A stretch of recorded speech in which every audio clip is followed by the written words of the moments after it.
And Mike Calderella of White Trash. Plus, you got debuts from Kick Tracy, the Eric Gales Band, and XYZ. But let's kick it all off with the number 5, Skull Crusher, a great band, and one of my favorite persons to interview. It's Motorhead. Brackman, and joining us right now, Kory Clarke of the band Warrior Soul. How you doing, Kory? I'm fine. I want to say, Kory was also on Headbangers, I guess, about a year and a half ago. That was a killer interview, too, wasn't it? No, it wasn't. I wasn't that, you know what it was?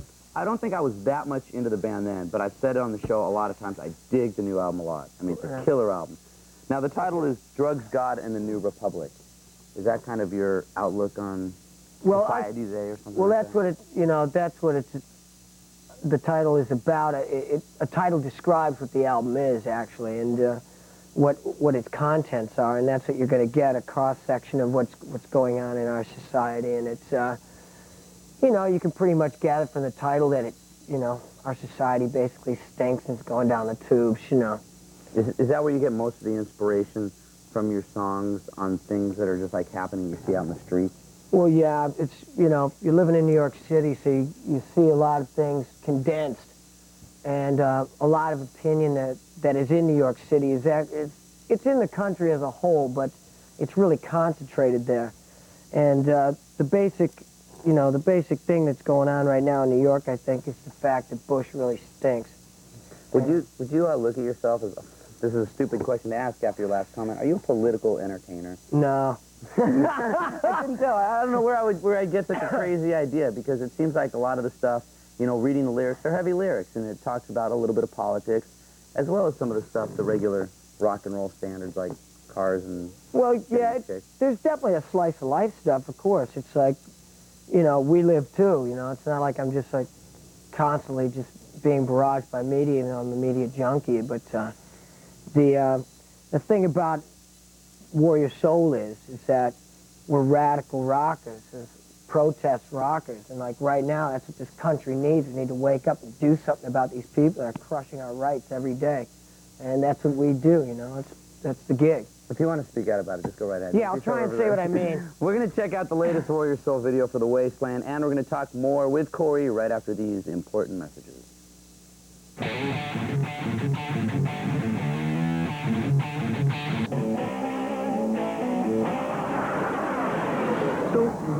That guy's a karate expert.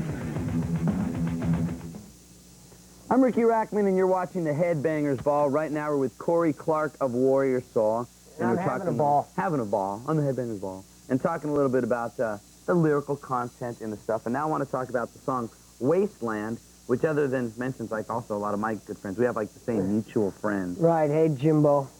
Kenny and Michael. Detroit crew rocks on. Now, Detroit, the first word in the song, Detroit Wasteland is Detroit. Yeah. So you're from Detroit, right? Well, yeah, and for all you people in Detroit, don't take this personally, but I kind of got run out of town, you know, basically. You know, no one respected me, and, you know, there's a few people that I really dislike, and you know who you are, but I'm on TV, and you ain't, so it's tough. and they're still in Detroit. That's right, suckers. So, you know, I wanted to write, you know, a slice of life about me and the band. It's you know, it's good to do autobiographical stuff, and it's kind of like a Chuck Berry approach to writing, which is Americana and what's going on in it, you know. Yeah, and I didn't think about it that, but I mean, you mentioned L.A. Cops. Oh, yeah, well, I was way ahead in that issue. Uh-huh. You know, listen for the second verse, LAPD's got an awful smell, you know, because they're going to love you out here for that, just thought I'd well, tell you. The police love me anyway, don't they? But the song is about freedom, and to get freedom nowadays, you almost got to be like a jet-set Kerouac. You got to be moving around, keep your address, you know, all over the place, and you got to keep your driver's licenses in different states and stuff. You just got to kind of push the envelope of the law to kind of keep hit away, because they're going to bust you, man. You're in the wasteland. Well, let's play the video right now, a little slice of life as told by Warrior Soul. Here is the Wasteland.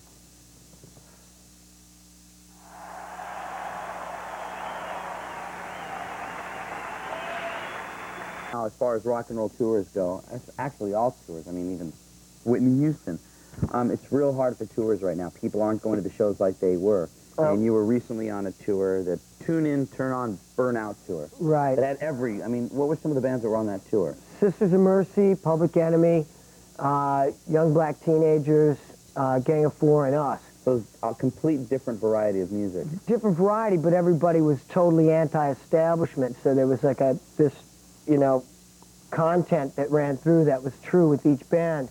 And each band was hitting at different levels so that each one was fighting for different rights.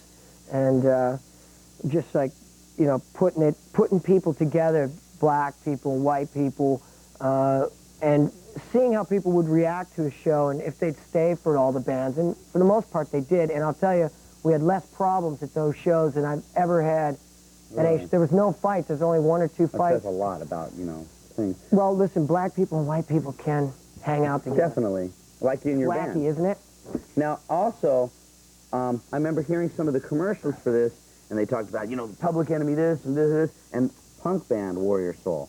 I mean, I've heard your band described so many different ways. I think of you just, I mean, I try to think of everything kind of as rock and roll. Right. But what would you describe, I mean, have you heard that label before? Well, I would say we're part of the new genre, the 90s genre of rock, which I'm calling sonic rock, which would be like Soundgarden, Jane's Addiction, Alice in Chains. I put all of us into, it's a progressive, more of a progressive thing. It's kind of a post-metal kind of thing. And I think a lot of bands fit into this category, and you can't really put them in metal or just plain rock. It's more of a thing that's happening. It's coming out of Seattle, it's coming out of New York, it's coming out of L.A., and it's, you know, bands like I Love You, stuff like that. We're part of, like, I think it's a new genre of rock, and it's, you know, that's the kind of label I put it in. Did you say Warrior Soul is an angry band? I'd say one of the angriest, probably. Really? Especially live. I mean, when we played here at your club last year, you saw how angry it gets. I mean, let's face it. I mean, I'm pissed off. I want my money back from this country, you know? It's like they give you a guarantee for freedom. They tell you the whole time you're going to school till you're 18, hey, go for freedom. The minute you get out, it's like, you got to conform. You can't get a job. I want my money back. When you're up on stage and you're saying some of these, does it alleviate some of the anger? No, actually, it intensifies Really? it. It's honestly. So is every Warrior Soul album just going to get angrier and angrier? I So it's just you up there going, ah! I don't know. I kind of settled down a little bit on this record compared to the first one, where I just kind of wanted to be more like that big brother kind of trip on you, which I feel all the time. But the next record, I think, is going to be pretty exciting, because the only way to go now is completely radical. Well, we'll look forward to hearing that, and check out their new album. I definitely recommend it. One of my favorites. Thanks, Rick. And thanks for stopping by. Good. Always good. And right now, here's another band from New York City that has got something to say. Here's Living Color with Time's Up. Smith from San Diego, California. How you doing, Allison?